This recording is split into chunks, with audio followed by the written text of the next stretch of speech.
我们现在准备100克淀粉，用清水调开，搅到没有淀粉颗粒，静置20分钟。再来洗1块里脊肉，把水分挤干。我们用不了那么多，把上面这一块有筋的把它剔掉，再把它切成片。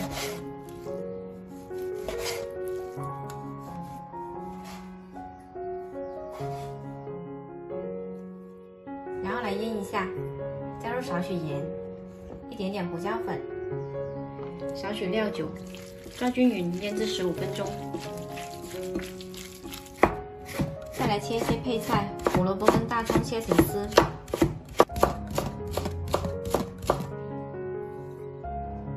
香菜切成段。我们再来准备一个料汁，碗里面加入4勺白醋，3勺白糖，一丢丢盐，加入一点点柠檬汁，增加一个果香味。搅拌一下，如果怕太酸，可以加一点点清水再调一下。把清水倒掉后呢，是这样的状态，可以流动，但是抓起来呢有点点成团。我们把瘦肉加进来，加1勺食用油，抓捏均匀，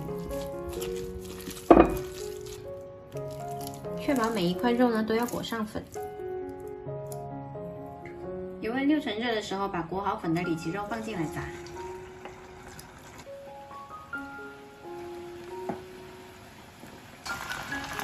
炸的时候呢，不要一次性放太多，要不然它们会全部粘在一起。炸到表面金黄就先捞出来。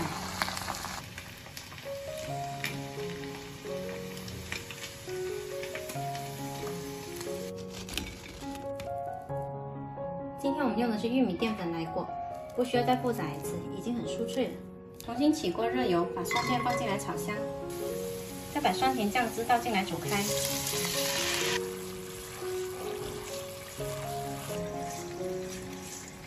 煮到汤汁微微有点发稠，把胡萝卜跟葱丝放进来。接着把炸好的肉倒进来翻炒。快速裹上酱之后呢，放上香菜，然后就可以关火出锅啦。